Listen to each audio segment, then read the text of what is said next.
Welcome to Kim Talks Resilience, where we share stories of insight and inspiration in life, love, and business with resilient women from around the world. Speaking with authors, entrepreneurs, founders, and coaches to learn their strategies for a more resilient life so we can all build the life we love. I'm your host, Kim Hayden. Former mayor and businesswoman Debbie Peterson is the author of 2 Amazon best-selling books in her Integrity 101 series. The first book, The Happiest Corruption, Sleaze, Lies, and Suicide in a California beach town, is the story of the corruption she uncovered as mayor. Number 2 is City Council 101, The Insider's Guide for New Council Members.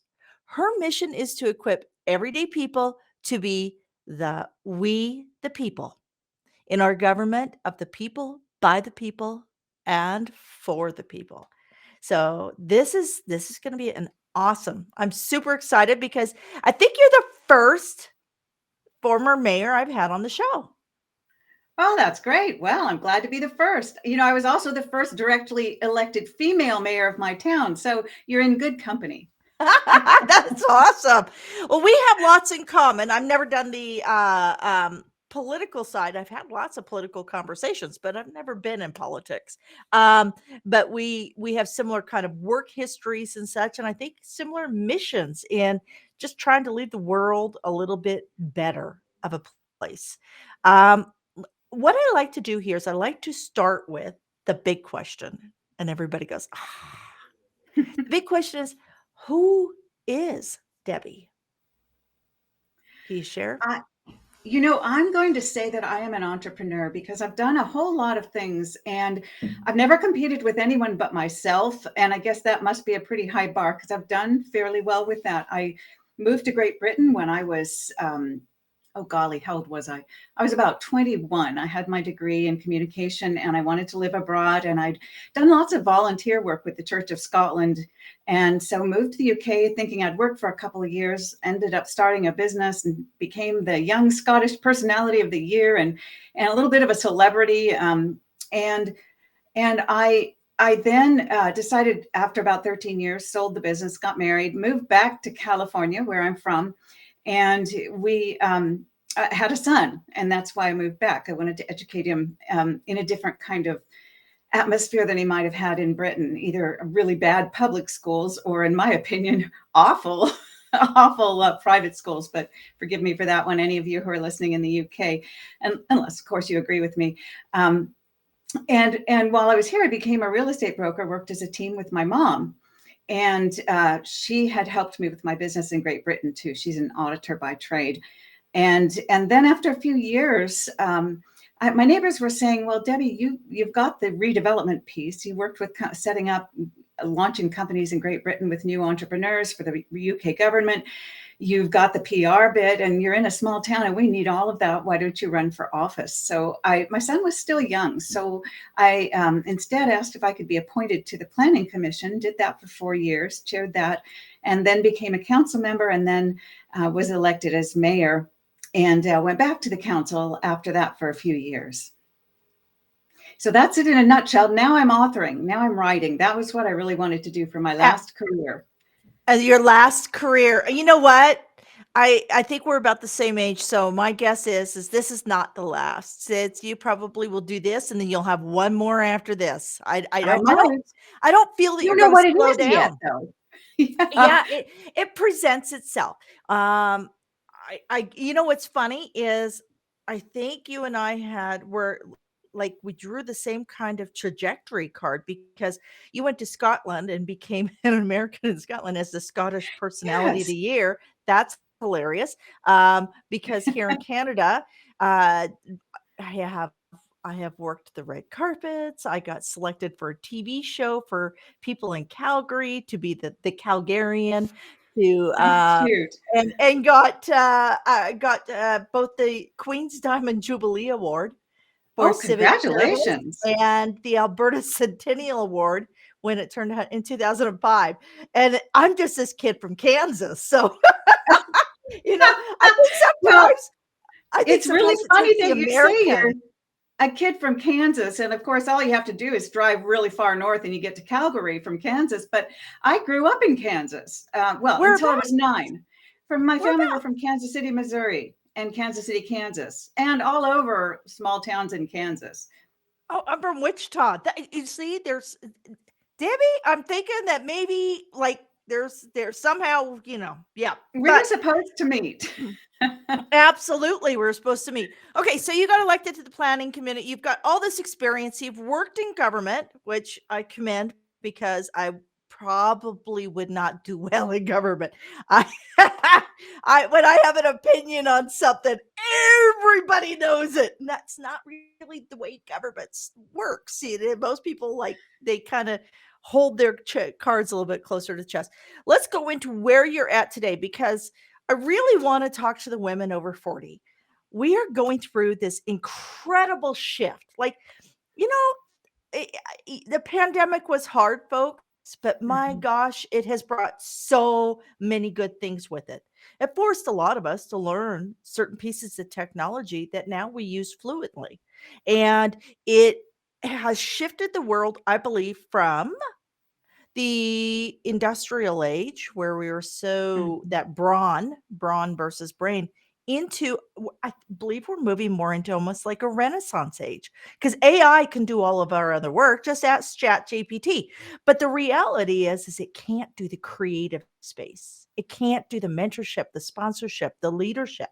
So walk me through what you're doing today and let's just go through that and then I've got tons of questions for you. I am just enthralled. You are so fun. Awesome. Thank you. Um, you know what? You're talking about how AI can't be it can't be creative, and I think the other thing is it can't be a woman. And I, I, you and I were talking a little bit earlier about writing in anthologies, and I just completed one called "Wickedly Smart Women." And as I wrote in that, I wrote about just one chapter on the corruption that I found as the mayor of my town.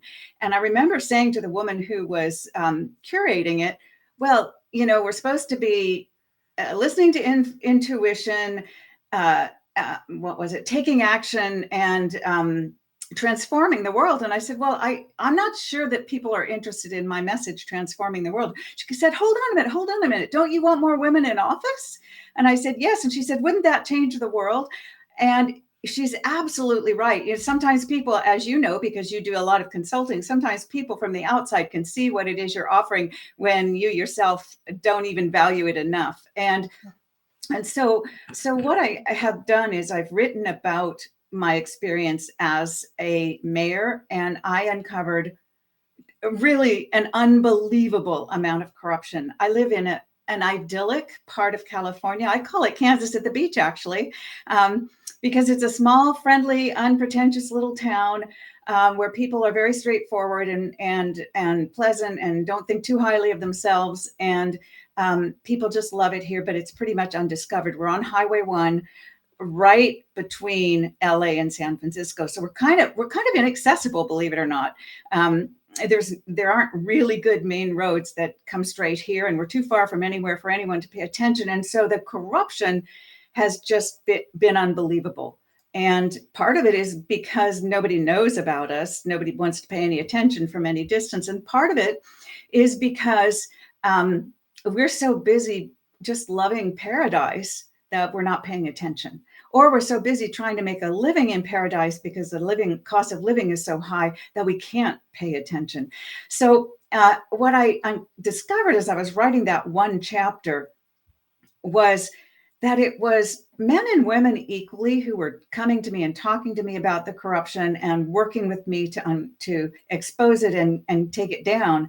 But the people who were actually taking the action in government positions were women. And I thought, oh my gosh, I hadn't realized that, but it was women CEOs. And that goes to some of your previous comments about business. I really strongly advocate for business people to get into local government, but particularly for women to get into local government. And because we have specific gifts and skill sets that are really helpful in serving our communities in local government. So I'll stop there now because I've probably rabbited on enough just now. No, But that's awesome. I wanna know, so what are those special gifts that benefit women in government? I was so amazed when I started to research what I had discovered. I thought, is this just specific to where I am that this is happening with women, or is this a phenomenon? And I started to research and I realized the United Nations has done a lot of work on it. It is a phenomenon and it is happening around the world. And the message of democracy, the message of we, the people, that our government belongs to us and is accessible to us, or should be, and should be overseen by each of us, that message resonates all over the world. And the specific traits that women have are they don't tend to go over the top, as you were saying, with their opinions when they are in local or in office, in government office, but they do advocate really firmly for the things they really believe in. And as a rule, women were the original progressives back in the early 1900s, late 1800s. They didn't have a vote, but they were out there making things change. They were the ones who brought the vaccines. They were the ones who brought support for widows and orphans. They were the ones who made sure that women had women jailers in prisons. They did those things that women have a heart for. And the other thing that women do around the world is they work together. Even when they disagree vehemently, they will work together. And so they can, we say cross the aisle. I always say there is no aisle because most of us are somewhere in the middle anyway. And what they found in Nigeria was in places where there were more women on the board, they had better water supplies. The water development was better. They found in Norway, even though Norway has, I think, 45% represented by women in government positions, in elected positions, they found that the childcare services were better where women were in the majority. And the women seemed to be able to take things and run with them and get them done in a way that men simply haven't been doing. And that's interesting because we just did an article in our magazine, Resilient Women magazine, and it was for International Women's Day, right? A woman invented the fire escape. A woman invented the lifeboat. A woman invented heat in a car. A woman invented the refrigerator. When we look at these, it's that true statement of, necessity is the mother of all invention. We waited That is till a wonderful. building burned down before we realized that we needed to provide an accessible avenue for somebody to escape that building. We waited for ships to sink before we provided safety for those people. And it is interesting you talk about that. And I do agree that we are in, and this is the beauty of what has come of cell phones. And by the way, everybody who, got all mad that Syrian refugees, remember that all that crap from a decade ago, Syrian refugees, and they were all coming with phones. I can't live without this. Can anybody live without your phone? I can't even remember a phone number anymore. I I remember being a kid, being able to crate call. I never crate called anybody, but being able Oh, to crate call no. people because I knew their phone number and order them a pizza or ask if their refrigerator is running. Come on, folks. This is essential. But this is powerful enough now that women can run businesses from in third world countries. And that's why we're seeing the evolution of all these countries. So we're equalizing the playing field. But Wow. I love all yeah. that. I love that. Yeah. Did you know that the lifeboat? So that I research. I I'm one had of these no weird. idea. I'm going to Yeah. have to get that article and I'm going to print it on my face. I'm going to share it everywhere. That's incredible. I'm And it's actually. Women's History Month, International Women's History Month, I think. It's certainly International Women's Day earlier this week. So that's a really important Well, message right now. and what's interesting it's also on the 19th is Mother's Day, I think in Australia. Like it's March is a good month. It's a good month. Yeah. It's a good month. Um, so let's go through. So this is inspiring women. Okay, first of all, you have a very good position within real estate, and I understand this. I understand. Um, you know, I literally had to. I'm one of these people that my family knew that I could generate high six figures in real estate. And so, in order for me to move into where I wanted to go, which is this space, creating a platform, I love Johnny Carson. I had to literally kind of kill off my business. Otherwise, it would not have allowed me because there would have been, oh, but mom. And come on, folks, everybody's grown here. Everybody's grown. Everybody go away. Mom wants to do her own thing. So, and it's funny because by separating my identity into this new identity, we're no longer comparing because I did really well in real estate. It's over a $7 million brand. That's And, wonderful. but that's hard to walk away from. And it's also hard to do in Calgary. I think home prices are a little bit lower. Real estate prices are a Yeah. little bit lower. So 7 million in Calgary is probably worth about 14, 15 million at least in California. Oh, Depending easy. where you Yeah. are. Well, Yeah. when So I started, congratulations, that's phenomenal. thank you. When I started, it was $136,000 was the first little house I sold in Oh, I've done better than 1999. that. I've sold ones for less than that. Oh, there you go. There you But go. remember, it was 25 years ago, and so that was it was a lot of money in 25 years ago. Absolutely. Absolutely. So let's go through there's a lot of women listening to you that are sitting here going, I don't want to go back to my corporate job. There's something greater out there for me. But we've all been taught to be polite, be courteous, sit up straight, know the rules of engagement. And we also we tend to play it safe. What are some of the advice, some of the personal things that you've come through in order to move you in the direction of that next step in your life? Can you share with us some of that grit?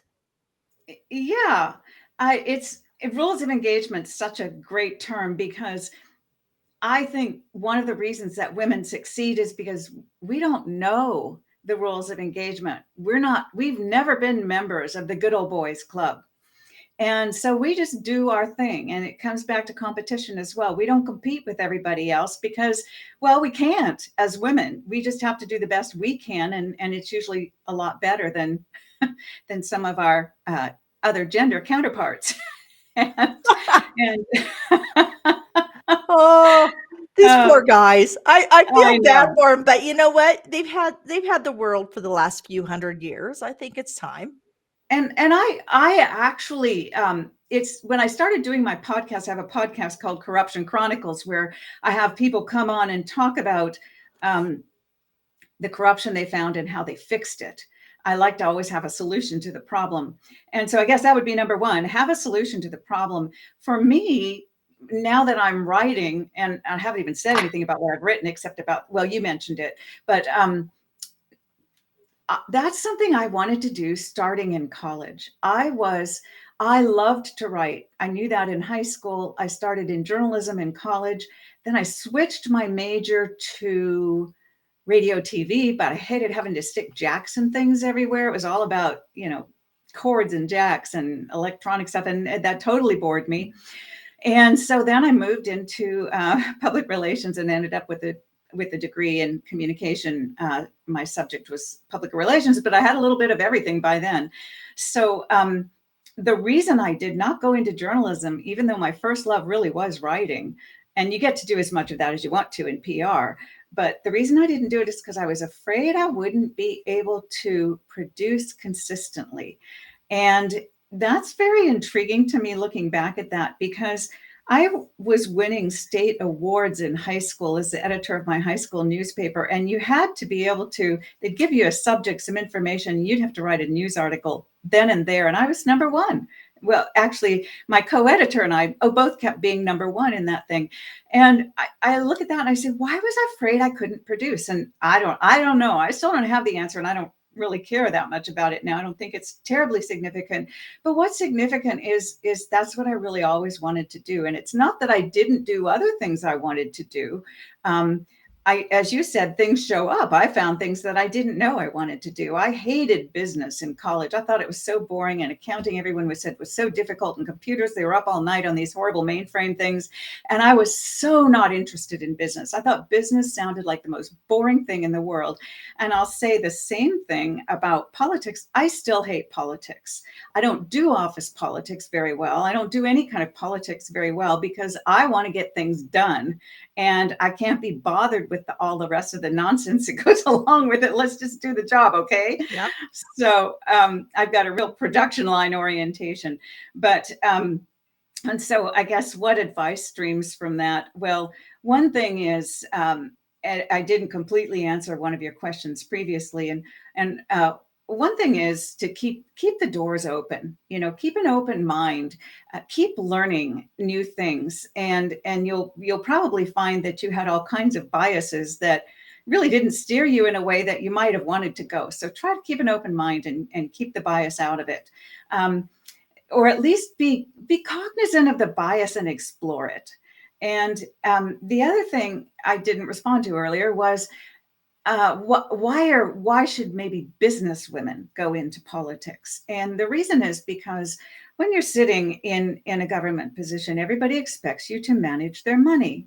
And in the United States, we pay on average per person over $500,000 of taxes in a lifetime. And you say then you have a husband and kids and a mother and brothers and siblings and sisters and kids. And how many millions of dollars in your family have you handed over to someone and you've paid no attention to how they manage it? And the whole purpose of it is to provide you with services, health, and safety, and to provide for your happiness. In the American Constitution, George Washington said happiness and your quality of life. And yet we pay no attention. Well, women, as we've already mentioned here, women pay attention, and they pay attention to those really important life things that make a difference to how we enjoy or don't enjoy our lives, even how we survive and thrive. And business women in particular, if they're entrepreneurs, if they're good at what they're doing, they understand cash flow, they understand a budget, they understand profit, and they can see red flags as they arise because they're paying attention to them in their businesses. And that kind of training is available to them, and they're usually taking it up.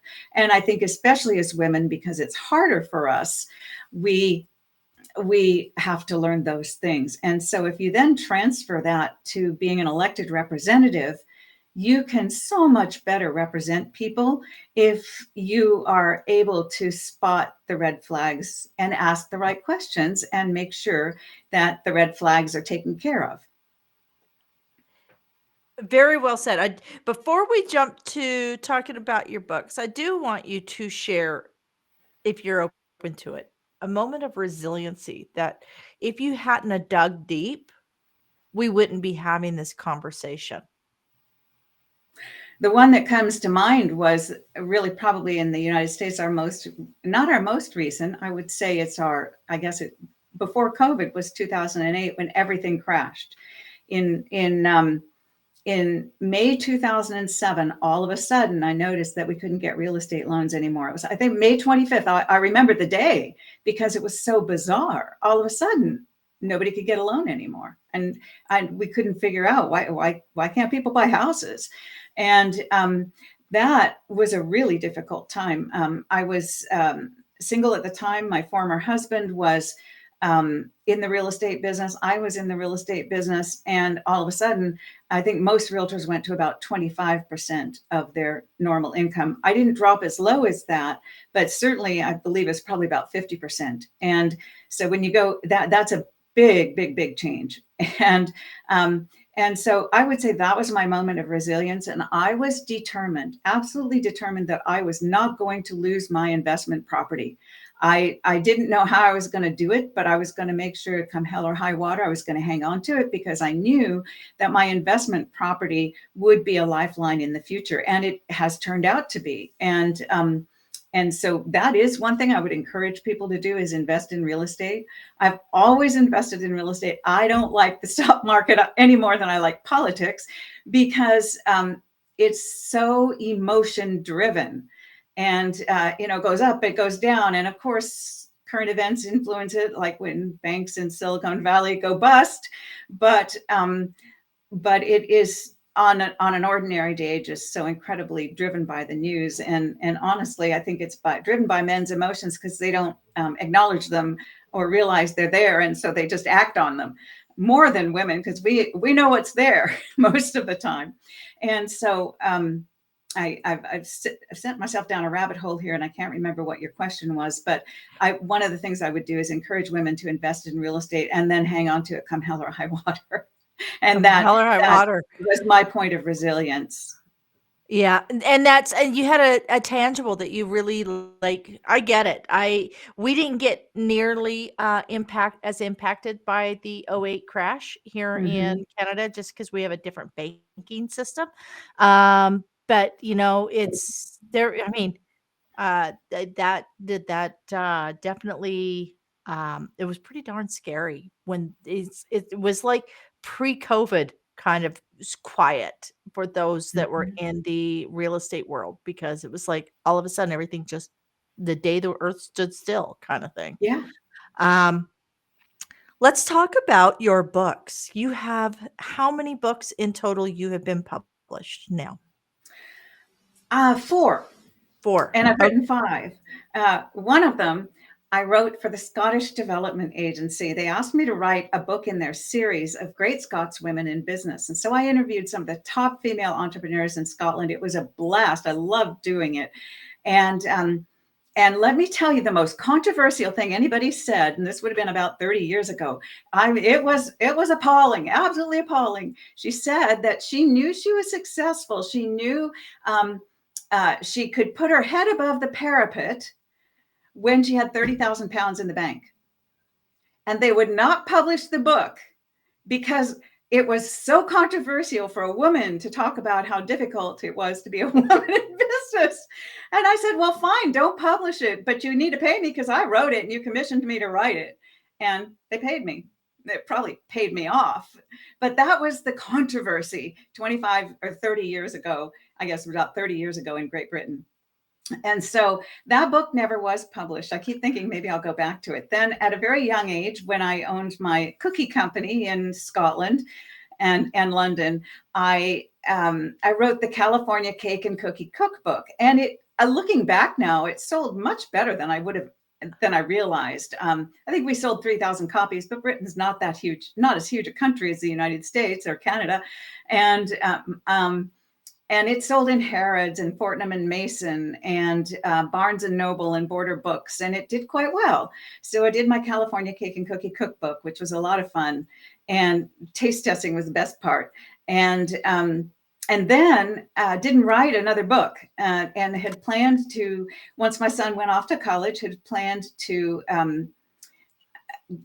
continue as a real estate broker, but stopped doing local government after about 15 years. I planned after 10 years, but I stayed 5 more to get rid of the corruption, or to try to get rid of the corruption. And I wasn't able to get rid of all of the corruption. And I realized that I was beat, and that the best thing I could do would be to write about it. So I resigned from my counsel position and wrote my book, The Happiest Corruption: Sleaze, Lies, and Suicide in a California Beach Town.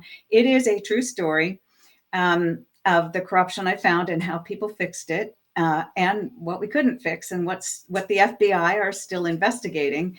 And at some point, I think it will be on the screen in one form or another. And then I wrote a couple of follow-on books. The first one is City Council 101, how Insider's Guide for New Council Members, because I found that most people who are sitting on boards in local government have no idea what their roles and responsibilities are, and so all kinds of things gets by them. And that's true of other boards as well. I was really fortunate. I was mentored by the chairman of a international bank, UK bank, and he taught me that the most important thing to do on a board is to ask questions. And he also taught me how to look at the accounts. You don't have to be an accountant or an auditor, but he said, here's where the red flags are. Here are the things you should be asking questions about, and don't stop until your question is answered satisfactorily. And that's what a good board member does. A good board member speaks up. A good board member doesn't go along to get along, because then how are you possibly serving anybody except for the board or yourselves, or corruption at the worst. And then I wrote my third book, which is coming out shortly, is We the People 101. And I've combined them all into an Integrity 101 series, and I'll write other 101s to do with integrity as we go along. But We the People 101 is set up to equip ordinary, everyday people in the same way that I equipped council members in my City Council 101, to equip them to actually get involved and to know how to do it and to have some confidence in doing it. I've also got an online course called Double Dias, Adventures in Local Government. And that it pretty much covers the second two books. It's kind of a how-to, but all three of those will fast track so that if you want to do it, you can immediately be effective. For me, it took probably 6 years to figure it all out. And because there's no playbook for these things, there's no job description. It's very limited. You have to be a certain age, you have to live in a community, and you have to not have a felony, and that's about it. And, Yep. Yep. so yeah, A good so that's the way book. a good way to get there is also volunteering. Yes. Volunteer. That's how we got my husband and I received the Diamond Jubilee Award and the Centennial Award, was just because we were so active in volunteering. So if you're out there and you don't feel that right now is the time to take on the mantle of recognized leadership in your community, step into the volunteerism space, because what is it? It's something like less than 30% of adult Americans volunteer in the United States. So if you are a business person, you're already ahead of 70% of what you would deem your competition, just by being present. Mhm. Yeah. And you know what? It was never for distribution, but this is my little Kim's Sweets and Treats cookbook Oh my that I goodness. did years ago for all my clients. I'll So show you something. Go ahead. I'll show you mine when you're done. no. So yeah, no, I'm dying now. So you said you did cakes and cookies. I did sweets and treats. Yeah, No this big is the California Cake and Cookie Cookbook, but what's really interesting to me is look how similar the designs are. Oh. Isn't that totally bizarre? No, I put mine on a little easel so you could set it in the kitchen, and then I put these. Oh, here, I'll show you one of my favorite cards in here. Um, Here it is. So we put all these vintage 50s in. This Oh, one, folks, how says wonderful. that while I was running today, I heard someone clapping. It was just my thighs cheering me on. Oh, So we had a wonderful, I had it published by a young Scottish publisher. I think it was one of her first books. And she had this wonderful young cartoonist who that is did awesome. the great. This is the one where you see the guy who's been eating poppy seed cake in New York, and the cop stops him and breathalyzes him, and he's over the limit because he's been eating poppy seeds. Oh, that is hilarious. You know Yeah, what? I'm just thinking that you're a sister from another mother, right? So I'm I just I like going, think we how are. are we so much Isn't alike? it weird when that happens? And it happens across generations and centuries, even sometimes. It's quite a It's, bizarre happening. and I will tell you, it happens more when you're willing to get out of your own way Hmm. and just go for it. Get out there. Because I find the more that you're living and working and speaking within your your I, the authenticity, the real of who you are, you tend to attract more Mm, people that are real with you. So I do have one comment when you were talking earlier on the paper you wrote, and that you didn't know why you didn't move mm, forward, and that it was that concern of consistently cranking out the same. That actually, a lot of that goes back into, kind of that imposter syndrome, that can we do it as good, right? That fear mhm. of, was this a fluke, or is this really who I am? And I think Right. that a lot of women, we sit here and go, it's gotta be a fluke because, trust me, folks, there is no such thing as luck. After you're born, that's your luck. Luck is something that you have no control. After you're born, luck is literally when opportunity meets action, and this is really critical. Mm, What we're hearing from Debbie is Debbie has had opportunity and at times created that opportunity and then taken action. And a lot of people sit and talk and they don't take action. So, I think that's what I've learned today the most in talking with you, Debbie, is just take action. Just do it. mhm. If you sit on the sidelines, you don't have any room. No, everybody's on the sidelines. It's very crowded. So you've got to get out there. And I've got a whole page of notes on things that you've said. Fascinating. I love it. Luck is when opportunity meets action. And absolutely, just do it. Just do it. And it doesn't mean that you start a business without raising enough money. It doesn't mean that you start a business without doing a business plan. It doesn't mean that you don't think it over carefully and keep your day job until your marketing is complete and your money's in place. It doesn't mean that you do stupid things. It means that you take educated risks, I would say. Take educated risks. Absolutely.